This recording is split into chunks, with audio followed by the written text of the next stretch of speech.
queridos, nós vamos abrir a palavra de Deus no Evangelho de Cristo, conforme o registro de Lucas, Lucas capítulo 23.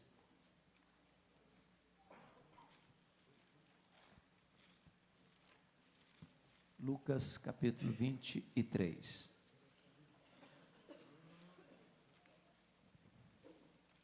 Vamos ler até o versículo 25. Acompanhe essa leitura, por gentileza. Levantando-se toda a assembleia, levaram Jesus a Pilatos, e ali passaram a acusá-lo, dizendo: encontramos este homem pervertendo a nossa nação, vedando pagar tributo a César, e afirmando ser ele o Cristo, o Rei. Então lhe perguntou Pilatos: és tu o Rei dos judeus? Respondeu Jesus: tu o dizes. Disse Pilatos aos principais sacerdotes e às multidões: não vejo neste homem crime algum. Insistiam, porém, cada vez mais, dizendo: ele alvoroça o povo, ensinando por toda a Judéia, desde a Galileia, onde começou, até aqui.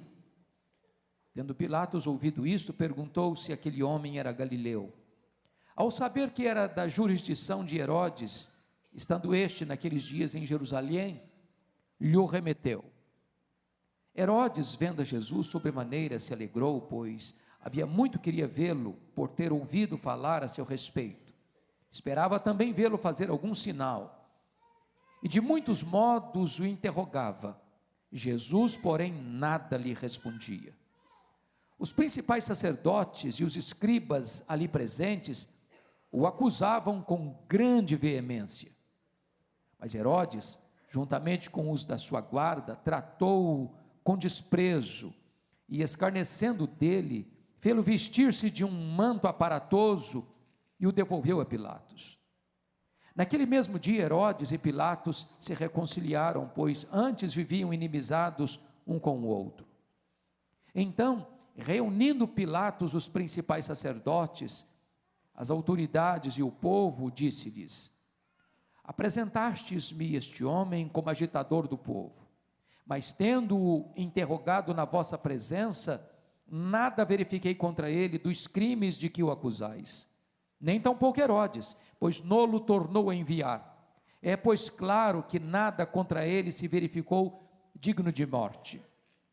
Portanto, após castigá-lo, soltá-lo-ei. E era forçoso soltar-lhes um detento por ocasião da festa. Toda a multidão, porém, gritava: fora com este, solta-nos Barrabás. Barrabás estava no cárcere por causa de uma sedição na cidade, e também por homicídio. Desejando Pilatos soltar a Jesus, insistiu ainda. Eles, porém, mais gritavam: crucifica-o, crucifica-o. Então, pela terceira vez, lhes perguntou: que mal fez este? De fato, nada achei contra ele para condená-lo à morte, portanto, depois de o castigar, soltá-lo-ei. Mas eles instavam com grandes gritos, pedindo que fosse crucificado, e o seu clamor prevaleceu.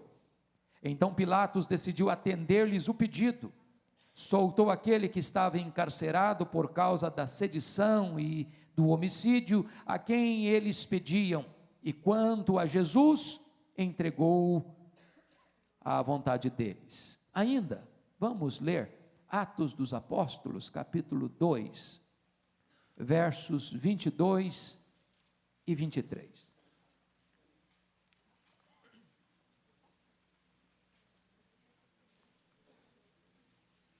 Atos 2, 22 e 23. O apóstolo Pedro, pregando em Jerusalém, diz o seguinte: varões israelitas, atendei a estas palavras. Jesus o Nazareno, varão aprovado por Deus diante de vós, com milagres, prodígios e sinais, os quais o próprio Deus realizou por intermédio dele entre vós, como vós mesmos sabeis, sendo este entregue pelo determinado desígnio e presciência de Deus, vós o matastes, crucificando-o por mãos de iníquos. Pensando eu e meditando sobre o culto desta noite, pensei o que pregar numa noite como esta. E Deus confirmou no meu coração que eu deveria pregar o que esta igreja vem pregando há 111 anos. A mensagem da cruz. A morte de Jesus Cristo para nos dar salvação e vida eterna. Pensando como o apóstolo Paulo, eu nada quero saber a não ser pregar Cristo e este crucificado. Mais uma pergunta quero levantar como tema desta mensagem: a morte de Cristo foi o maior crime da história? Ou a morte de Cristo foi a maior prova do amor de Deus por nós? A morte de Cristo foi uma tragédia humana? Ou a morte de Cristo foi um propósito divino? A morte de Cristo foi um crime horrendo? Ou a morte de Cristo foi um plano de Deus? Cristo foi levado à cruz e assassinado covardemente? Ou ele voluntariamente se entregou? Ele foi uma vítima dos iníquos?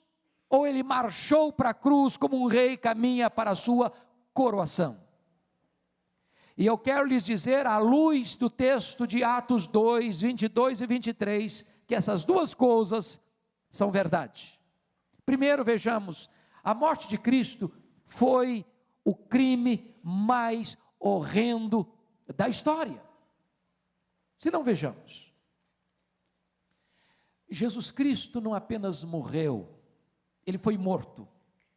Ele foi executado publicamente como um criminoso.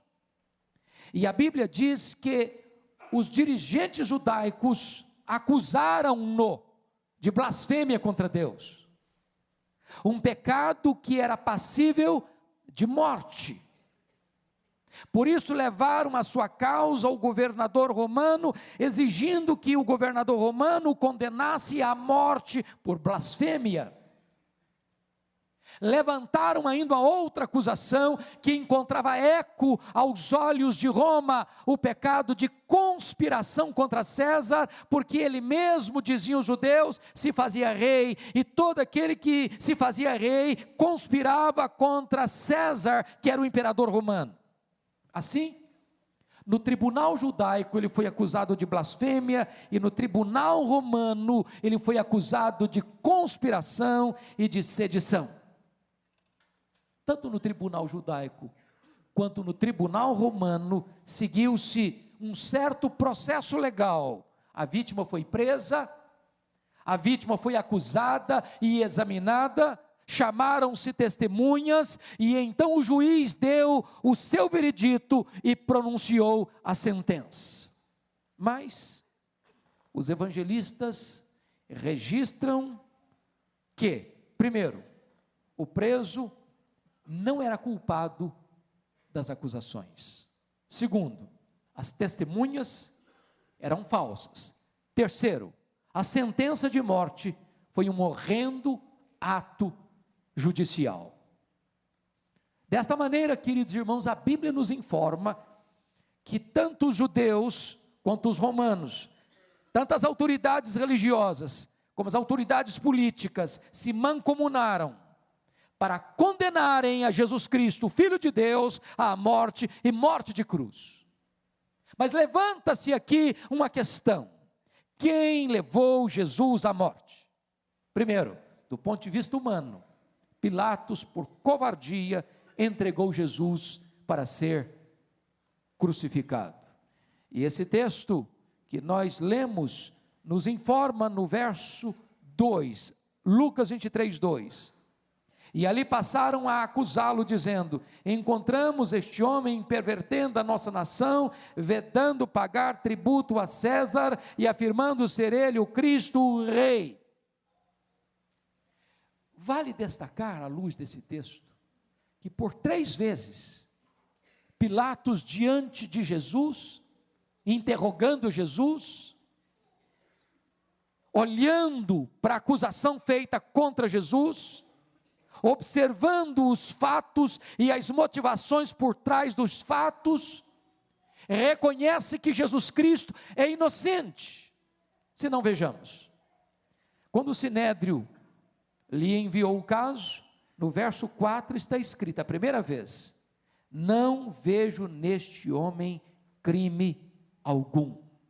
A segunda vez, sabendo que Jesus era da região administrativa da Galileia, e lá na Galileia havia um outro gerente político, que era um tetrarca, que era Herodes. Sabendo que Herodes estava em Jerusalém na festa da Páscoa, transfere Jesus para Herodes, tentando livrar-se da responsabilidade daquela decisão. Herodes recebe Jesus, quer ver um milagre operado por Jesus, Jesus se cala diante de Herodes, Herodes escarnece de Jesus e devolve Jesus a Pilatos, não trazendo sobre ele qualquer sentença. Quando Pilatos recebe novamente Jesus, no verso 14 está escrito: apresentastes-me este homem como agitador do povo, mas tendo-o interrogado na vossa presença, nada verifiquei contra ele dos crimes de que o acusais. A segunda vez, Pilatos reconhece que ele é inocente. Mas, diz a Escritura, que agora, da terceira vez, no verso 22, está escrito assim: então pela terceira vez lhes perguntou: que mal fez este? De fato nada achei contra ele para condená-lo à morte, portanto depois de o castigar, soltá-lo-ei. 3 vezes, o juiz que vai julgá-lo reconhece que o réu é inocente. Se não bastasse isso, uma 4ª vez, a mulher de Pilatos diz para ele: não te envolvas com este justo. Logo, eu chamo a sua atenção que Pilatos, aquele que condena Jesus, reconhece que ele não tem crime. Mas Pilatos tenta evasivas, porque você e eu, à semelhança de Pilatos, estamos diante de Jesus. E nós precisamos tomar uma decisão em relação a Jesus. Nós também não podemos ficar neutros em relação a Jesus. E Pilatos tentou 4 evasivas, a primeira delas transferindo a responsabilidade da decisão para Herodes. Segundo lugar, tomando meias medidas, quando está escrito nos versos 16 e 22, portanto depois de castigá-lo, soltá-lo-ei. Mas esta é uma ação covarde e criminosa, porque se ele estava convencido de que Jesus era inocente, não podia castigá-lo, tinha que soltá-lo. E ele toma meias medidas para agradar os judeus, quer açoitá-lo, mas para ser coerente com a sua consciência, quer soltá-lo. A terceira tentativa de Pilatos foi fazer a coisa certa, soltar Jesus da forma e motivo errados, pela escolha da multidão, propondo Barrabás ou Jesus, um homem que era um sedicioso e um assassino, e Jesus. Mas a multidão escolhe Barrabás e grita: crucifica Jesus. E finalmente, ele tenta protestar sua inocência, segundo Mateus 27, 24, lavando as suas mãos. Eu quero dizer para você, nesta noite, que você hoje está diante de Jesus. Você não pode ser neutro. Quem não é por mim, é contra mim. Qual é a decisão que você vai tomar diante desse fato? O que Pilatos fez? Diz a Bíblia que Pilatos cedeu, entregando Jesus para ser crucificado por 4 motivos. Primeiro, confira comigo o verso 23 do texto lido. Mas eles estavam com grandes gritos pedindo que fosse crucificado, e o seu clamor prevaleceu. O clamor da multidão foi uma voz mais alta do que a voz da sua consciência. Segundo, verso 25.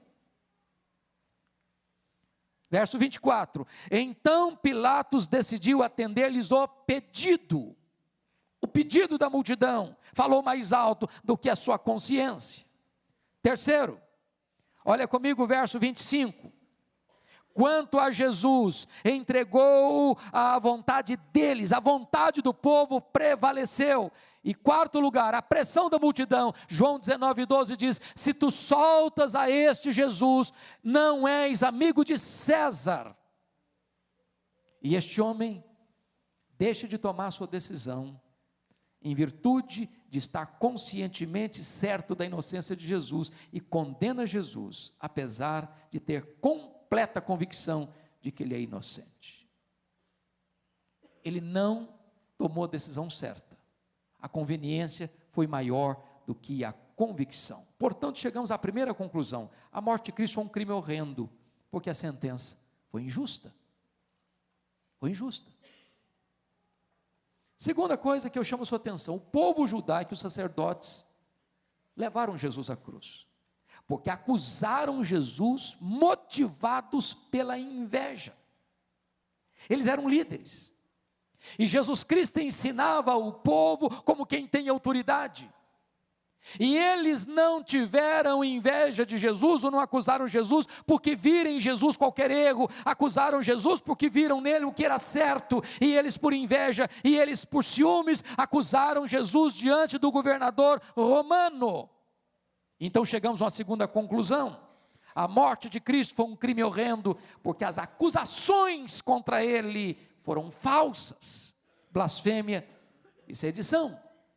Mas Jesus foi à cruz também por causa de Judas Iscariotes, que vai traí-lo por ganância, entregando-o às autoridades judaicas por 30 moedas de prata. E Judas, mesmo traindo Jesus por causa de dinheiro, por causa da ganância, vendendo a sua consciência, reconhece que Jesus é inocente, quando ele mesmo confessa: eu traí sangue inocente.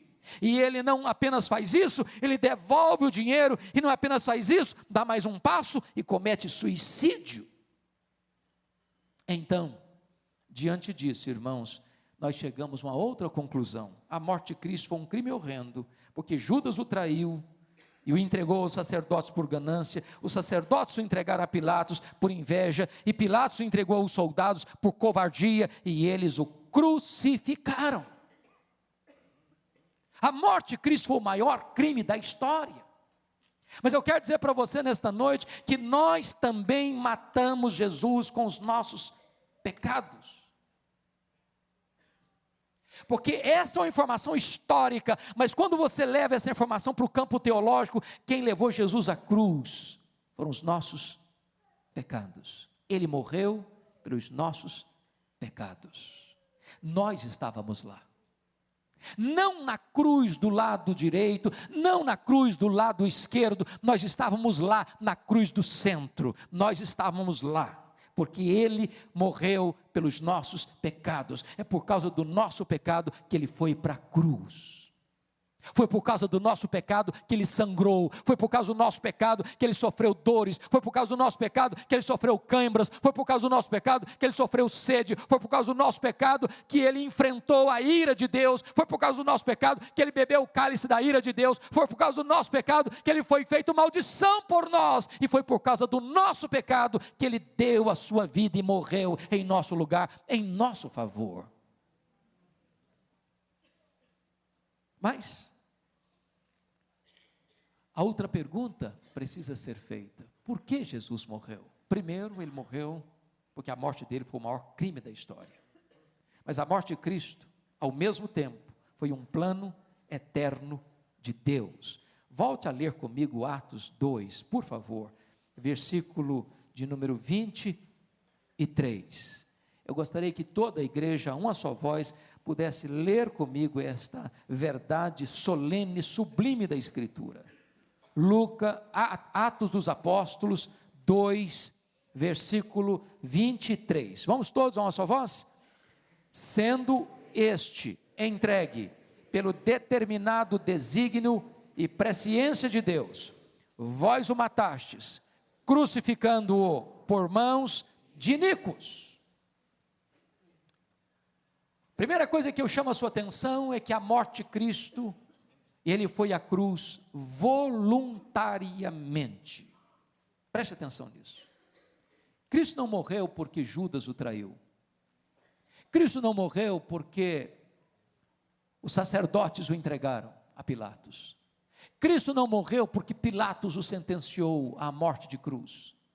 Cristo não morreu porque os soldados o pregaram cruelmente naquele madeiro.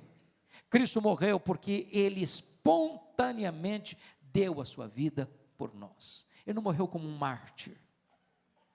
Ele foi à cruz espontaneamente, deliberadamente. A Bíblia chega a dizer que o Cordeiro de Deus foi morto antes da fundação do mundo, Apocalipse 13:8. Em outras palavras, a cruz estava incrustada no coração de Deus antes que o universo fosse criado. Por toda a eternidade, esse plano tinha sido estabelecido. E Jesus começa então seu ministério se identificando com os pecadores, recebendo o batismo. Jesus avança e ele é apresentado, diz a Escritura, como o Cordeiro de Deus que tira o pecado do mundo. E o Cordeiro que tira o pecado do mundo não é o Cordeiro vivo, é o Cordeiro morto, que verteu o seu sangue para nos livrar e nos limpar. Quando Pedro tentou desviar Jesus da cruz, lá em Mateus 16, Jesus olha para ele e diz: arreda, Satanás. Quando Satanás tentou Jesus Cristo no monte, Jesus Cristo disse: não tentarás o Senhor teu Deus. Jesus mesmo predisse a sua morte várias vezes, e ele afirmou com todas as letras: eu dou a minha vida, ninguém a tira de mim, pelo contrário, eu espontaneamente a dou. O bom pastor dá a sua vida pelas suas ovelhas. E Paulo confirma: Cristo me amou e a si mesmo se entregou por mim. Então ele foi à cruz por você, voluntariamente, deliberadamente. Ele foi à cruz pensando em você, por amor a você, para morrer pelos seus pecados, para dar a você a vida eterna. Mas, mais do que isso, segundo lugar, a morte de Cristo por nós foi a maior expressão do amor de Deus Pai por nós.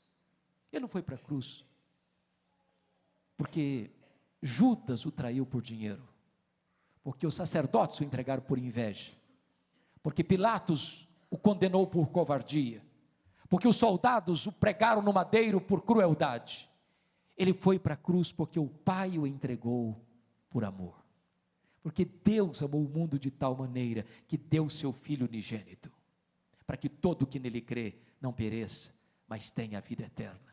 Paulo chega a dizer em Romanos 8:32 que Deus não poupou o seu próprio Filho, antes por todos nós o entregou. E a Bíblia afirma categoricamente que Deus prova o seu amor para conosco pelo fato de ter Cristo Jesus morrido por nós, sendo nós ainda pecadores. Então, eu quero dizer para você algo sublime. Ele morreu por você, ele morreu por mim, ele morreu por nós. O bom pastor dá vida pelas suas ovelhas. Ele disse, quando instituiu a ceia: este é o meu corpo, que é dado por amor de vós. A Bíblia diz que ele foi traspassado pelas nossas transgressões, ele foi moído pelas nossas iniquidades, ele foi ferido por causa dos nossos pecados, e Deus fez cair sobre ele a iniquidade de todos nós. E a Bíblia diz categoricamente: ele morreu pelos nossos pecados, levando sobre si a nossa enfermidade, as nossas dores, os nossos pecados. O castigo que nos traz a paz estava sobre ele, pelas suas pisaduras nós somos sarados, e a cruz de Cristo foi exatamente o instrumento que Deus usou para nos tirar da escravidão, no cativeiro, da opressão do diabo, e nos trazer vida e vida eterna. E eu quero pensar com você duas coisas. Primeiro, o que isso significa? Que implicação tem isso? A primeira implicação é a gravidade do nosso pecado. Você já parou para pensar que não teve uma outra alternativa para Deus salvar você e a mim, a não ser que o seu filho morresse naquela cruz?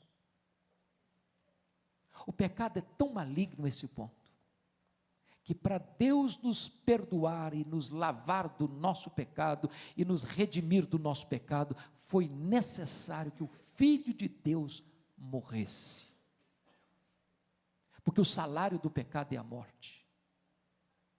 E para que você não morresse, Deus, sendo justo, precisou punir o seu substituto, e Jesus Cristo assume o seu lugar como seu substituto, e sofre o golpe da lei que você devia sofrer, e bebe o cálice da ira de Deus que você devia beber, e sofre no seu corpo as penalidades que você devia sofrer, e sofre a morte que você devia morrer, e ele paga com o seu sangue a dívida que você precisava pagar, e não podia pagar. Ele morre pelos seus pecados. A não ser que você compreenda isso, a malignidade do pecado, a gravidade do pecado, a necessidade da morte do substituto perfeito e fiel e santo e justo em seu lugar, você jamais terá compreensão da grandeza dessa salvação. Você não pode limpar-se dos seus pecados, você não pode purificar os seus próprios pecados, você não pode perdoar os seus próprios pecados, nenhuma igreja, nenhuma religião, nenhum rito sagrado, nada que você faça pode aliviar você da culpa do pecado, da mancha do pecado, da condenação do pecado, e por isso Jesus foi à cruz, para que você fosse salvo, para que você fosse liberto, para que você fosse perdoado, para que você fosse transformado, para que você se tornasse filho de Deus. Mas ainda, a morte de Cristo revela a maravilha do amor de Deus, além de qualquer compreensão. Pense comigo nisso. A cruz de Jesus não foi um plano B, porque o plano A fracassou. É um plano eterno. Deus criou o homem, e o homem pecou contra Deus. Mas Deus sempre manteve intacta, sem qualquer alteração, o seu plano eterno, de dar o seu filho para morrer por você. Apesar da sua rebeldia, apesar da dureza do seu coração, apesar da sua desobediência, apesar da impureza da sua alma, apesar da incredulidade do seu coração, apesar da resistência que você oferece a Deus, Deus nunca recuou 1 centímetro do projeto dele de dar o seu filho por você. Mesmo que você era inimigo dele, mesmo que você era pecador, mesmo que você era ímpio, mesmo que você era fraco, mesmo que você dava as costas para Deus e era inimigo de Deus, Deus nunca recuou. Ele sempre manteve intacto o seu projeto de dar o seu filho para morrer por você.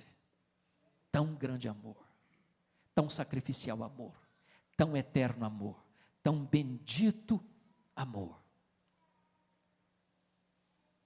Mas hoje eu quero concluir fazendo uma pergunta a você. O que você fará diante deste amor? Porque a Bíblia diz que se você recusar essa proposta de Deus, só resta para você uma terrível expectativa de juízo. Se você recusar a graça de Deus, a Bíblia pergunta: como você escapará se você negligenciar tão grande salvação? A Bíblia diz que se você recusar essa proposta de Deus, você está fechando com as suas próprias mãos a porta da graça, e não há nenhuma outra possibilidade de você ser salvo, porque a única proposta de Deus, o único recurso de Deus para a sua salvação é Jesus Cristo, o Filho de Deus. Se você o recusar, não há esperança de salvação para a sua vida. O Espírito Santo de Deus está aqui hoje, e é o Espírito Santo quem nos convence do nosso pecado, é o Espírito Santo quem nos revela Jesus, é o Espírito Santo quem nos apresenta Jesus, e o Espírito Santo está aqui hoje para dizer o seguinte: Ele amou você, Ele se entregou por você, Ele foi à cruz por você, Ele derramou o seu sangue por você, e hoje a porta da graça está aberta, e hoje o convite da graça é feito ao seu coração. Se você rejeitar a voz do Espírito Santo, então você está fechando a porta por completo. A única forma de você ser salvo é pela graça de Deus, é pelo sangue do Cordeiro, é por Jesus Cristo, aquele que deu a sua vida por você. Qual é a sua decisão? É preciso você crer, é preciso você entender e olhar para a cruz e dizer: Senhor, bendito é o teu nome, porque eu estava perdido e tu me amaste, eu era escravo e tu me amaste, eu estava nas trevas e tu me amaste, eu estava no poder de Satanás, do império das trevas, e tu me amaste, apesar de mim tu me amaste, e tu mandaste o teu filho, e agora, Senhor, eu reconheço que o teu filho foi para a cruz, em meu lugar, em meu favor. E agora, Senhor, eu reconheço que eu não posso me salvar, eu não posso me libertar, eu não posso me purificar, eu não posso, Senhor, entrar por mim mesmo, que eu estou perdido, eu sou escravo do pecado, eu não consigo me libertar do pecado por mim mesmo, mas nesta noite eu reconheço que Jesus Cristo deu sua vida por mim, e eu me rendo, eu me capitulo, eu me entrego, eu me coloco nas tuas mãos. Perdoa-me, Senhor, liberta-me, Senhor, transforma-me, Senhor, recebe-me, Senhor. Eu sou teu, Senhor. Eu quero olhar para a cruz. Eu quero olhar para a cruz e ver nela o meu Salvador, que morreu por mim. Ele que verteu o seu sangue por mim.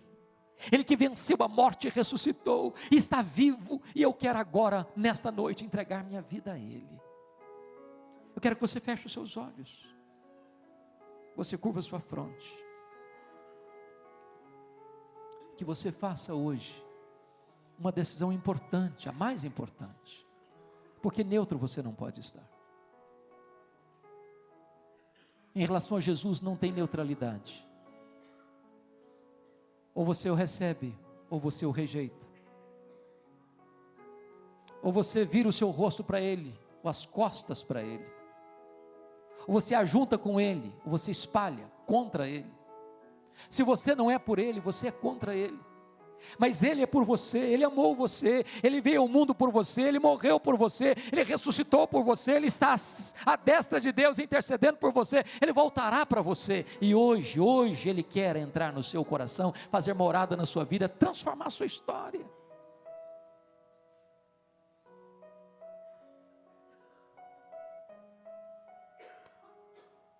Você quer crer hoje no Filho de Deus?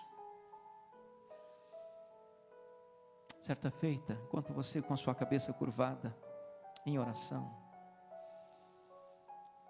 um grande homem na Europa, muito rico, viajava de trem,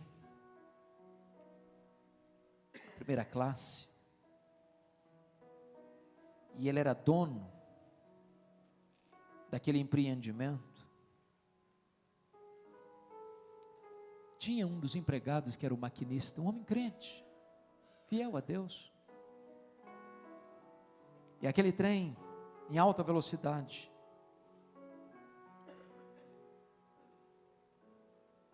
enfrenta um acidente grave, sai dos trilhos, ferro retorcido, sangue derramado, pessoas presas nas ferragens, muitas pessoas mortas. Aquele homem rico vai à cabine primeira da locomotiva, e o seu funcionário, crente, estava sangrando à beira da morte.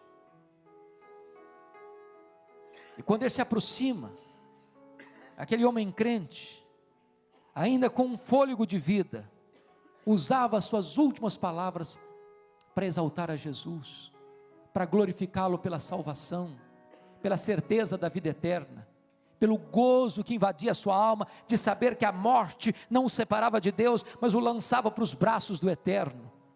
E aquele homem rico encostou bem a sua cabeça perto daquele homem que sussurrava essas palavras de adoração e louvor, e disse para ele: eu daria tudo o que eu tenho para ter a fé que você tem, a confiança que você tem, a certeza que você tem, a alegria que você tem, a paz que você tem. E a última palavra daquele homem foi: pois este é o preço dessa fé. Com tudo que você é, com tudo que você tem, ponha a sua confiança em Jesus, creia em Jesus, e você receberá a vida eterna. Eu quero orar por você. E se você nesta noite deseja entregar sua vida para Jesus, Ele que não levou em conta a ignomínia da cruz, a vergonha da cruz, mas por amor a você, com alegria, diz a Bíblia, a alegria que lhe estava proposta, Ele foi à cruz por você, e você quer entregar sua vida a Ele nesta noite. Eu quero colocar sua vida diante de Deus. Senhor Deus, como nós poderíamos descrever o Teu amor por nós? Como nós poderíamos pintar este quadro, deste cenário ocorrido lá no topo daquela montanha da caveira, do Teu Filho, Teu único Filho,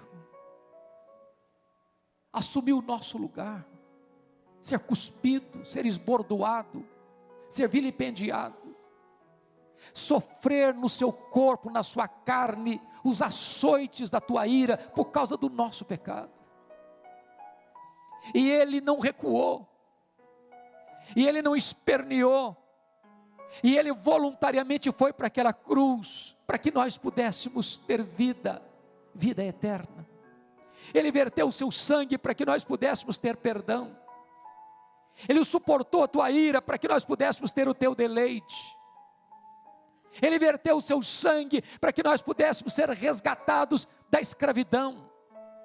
Bendito é o teu nome, porque Jesus Cristo morreu pelos nossos pecados, e hoje podemos ser perdoados, e lavados, e purificados, e restaurados, e reconciliados contigo.